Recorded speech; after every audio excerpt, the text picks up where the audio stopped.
Welcome to another episode of the Valorant Tips and Tricks Sent by You series. The series where I show Valorant tips and tricks that you guys send to me. Episode 47 alweer. Man, we're getting close to the 50. Also in this episode I'll be giving away a battle pass like always. And if you want a chance to win one, feel free to send your tricks in the Lowlander Discord server. These videos couldn't be made without you guys, so I want to thank everybody for their submissions. And now let's start the video. Let's start this video with a cool combo you can use on Sunset. When the round starts, place your Sage wall over here and then let your teammate, Raze or Omen for example, jump on the wall. When you do this, your teammate can look through the window all the way to deep A main. A very nasty way to get the enemies. On top of this, if your teammate doesn't spot anyone, they can just walk back a little bit and use this wall as an extremely overpowered off angle. What do you say? You don't have friends and you don't trust your teammates? Yeah, okay, I feel you. So here's a Sage trick you can do all by yourself. On A side, if you get the chance, try to plant a spike in this corner over here. After that, walk up the stairs, go to elbow and place your wall so that there's a small gap over the stairs. Now all you gotta do is just chill, wait till you hear the defuse, and look at that, you can see the spike from here and get the enemies. The good thing about this wall is that if the enemies don't know about this trick, there's actually no way for them to see you. So it's a very sneaky way to get the enemies. Now look at this clip from Icy.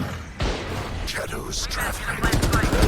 Yup, another spot on Sunset where you could teleport on with Omen. As of making this video, you still can use this trick, but I think this one will get fixed pretty soon, and of course it's a bug, so I wouldn't recommend using it because you might get banned. Did you know that when you see a deadlock barrier, you can actually break the orbs with the Cypher Cam? I don't think it's the most useful way to use the Cypher Cam, but it's a cool mechanic, and maybe if you want to go for a sneaky quick push suddenly, it could be useful in game. About deadlock, an important mechanic you should know is that the stun goes through walls. This means that if you place your stun over here, it could be accidentally triggered by enemies standing in B main. So be careful with that. You could better place your stun like this, or even better, place it in the lever room so it's harder to destroy for the enemies. Shout out to Rem by the way, I got this info from a TikTok of him. Even though you shouldn't use bugs, they are so fun, so let me show you another one. This one is for Yoru on Ascent. Go to hell and stand against this wood over here. Aim a little up so your crosshair is in between the pipes, jump and place your clone. Now when you activate it, it will teleport onto heaven and surprises the enemies. Imagine you suddenly see a Yoru popping up. What you can do is jump on these boxes and try to get a kill out of it. Now let's talk about Sage. There's this nasty Sage trick that got used against me and I lost the round because of it. If you need to retake C side and you see that the spike is planted over here, most of the time the enemies will chill in long. So if you play Sage and you got a wall ready, a lot of players will place their wall like this. But did you know that this is actually not a very good wall because the enemies can just simply destroy it in a few shots. So what the enemy did against me was place their wall like this. Now suddenly you gotta destroy 4 wall segments until you see the spike, and if you're on the backside of long and you want to walk, it takes a very long time before you see the enemy. And we lost the round because of it. Look at this.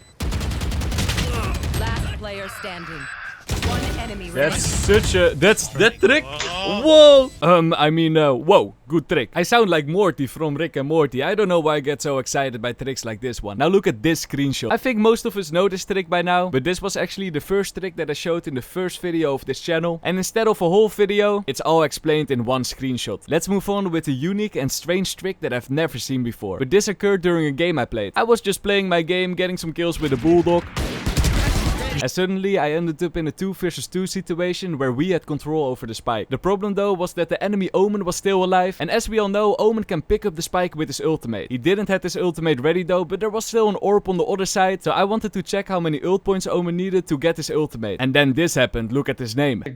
Oh, that's The name is so annoying. I can't see how much. Yup, I couldn't see how much ultimate points he had left. So apparently you can get a very big name and you have a small advantage over the enemies. Now let's do something new. I'm gonna show you 3 breeze jumps. 2 of them are possible and 1 of them isn't possible. You have to guess which one is not possible. Is it the first one from the mid wall towards the mid ramp? The second one from B wall to the pillar on the backside of B? Or the third one from B wall to the first B pillar? I'll give you a minute to think about it. And meanwhile, I want to talk about Valorant skins. We all love Valorant skins, right? But the problem is that they can be quite expensive. Wouldn't it be cool if there was a way to get Valorant skins for free? No worries, I got you. What if I told you that there is a way, and that's with the sponsor of this video, Free Cash. Here's how it works. When you make an account, you can do tons of different tasks that will earn you money. There are small tasks, for example download Opera GX and earn $2, or bigger ones. You could for example download Coin Master, complete missions within the game and earn up to $214. I worked with Free Cash in the past and a lot of subscribers are already using this app, and some already made over $100. I've got over $30 right now, so let's cash out. You can cash out in multiple ways through PayPal for example, but I'm gonna get a Valorant gift card. Click over here, then here, and voila, look at this, I got the code. A very nice app accept this one. It also got over 45,000 reviews on Trustpilot with a 4.6 star rating. So what I would say, try it out yourself with the link in the description. If you're using the code MrLowlander, you also get a free gift box worth up to $250. So why not test out your luck today, my friends? And now let's see which jumps you can and cannot do. The first one, from mid wall to mid ramp. It really looks like you cannot do it, but if you strafe correctly, this jump is actually possible. It's a very hard jump though, so you need to practice it. The second one, from B wall to the pillar on the backside of B, is actually also possible. What you have to do is crouch and release crouch at the correct time. This means that the last option is not possible, sadly. However, there's a tricky how you can get on top of it without abilities. The only thing you have to do is look at your teammate with puppy eyes, tell them to knee in front of you, and then jump on their head and then jump on the pillar. Easy as that. Could be a nice off angle. And while we're on breeze, here's a cool thing you could do with jet on the pyramids. If you jump on the pyramid, hold spacebar and spam crouch, you will slowly go up. This means that you can get on top of the pyramid without using any abilities. Fun fact about this glitch, about a year ago it was in the game, then it got removed, but now it's in the game again. And people like Alien are getting some nice kills with it. Look at this clip.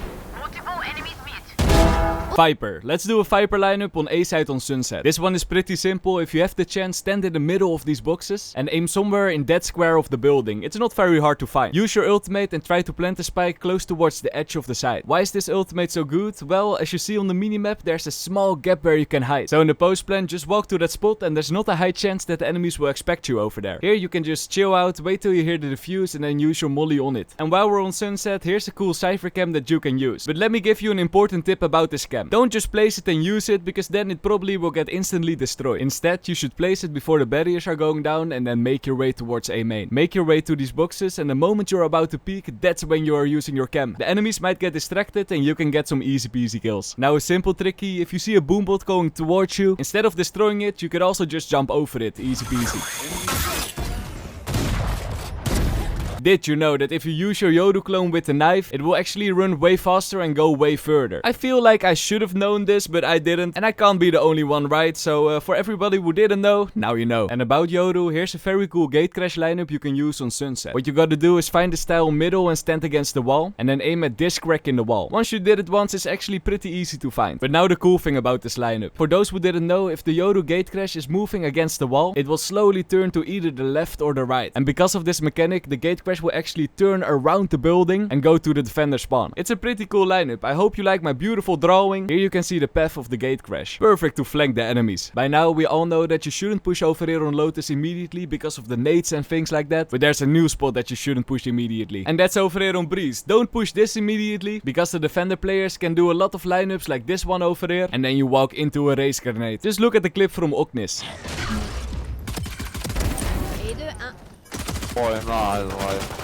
Couldn't get the fourth one, but 3 kills in a 1 versus 4, well played. And while we're at A main, here's a cool sage trick you can use. When the barriers are going down, walk forward and use your wall like this. For the enemies, it looks like a normal wall, but here's the cool thing about this one. When you go to this box, you could jump on your wall if you do a crouch jump. This means that you have to press crouch for a split second. This way you can get on top of your own wall and get some sneaky kills on enemies that are close to it. The good thing is that this jump doesn't make sound, so you can actually be very sneaky peeky about it. And let's do another sage trick, this time on Lotus. What you gotta do is place your wall like this, and for the enemies it looks like you're just blocking off middle. It doesn't even look like there's a corner where people could chill in, but in fact you can chill in this corner over here. Wait till the wall breaks and then get the enemies easy peasy.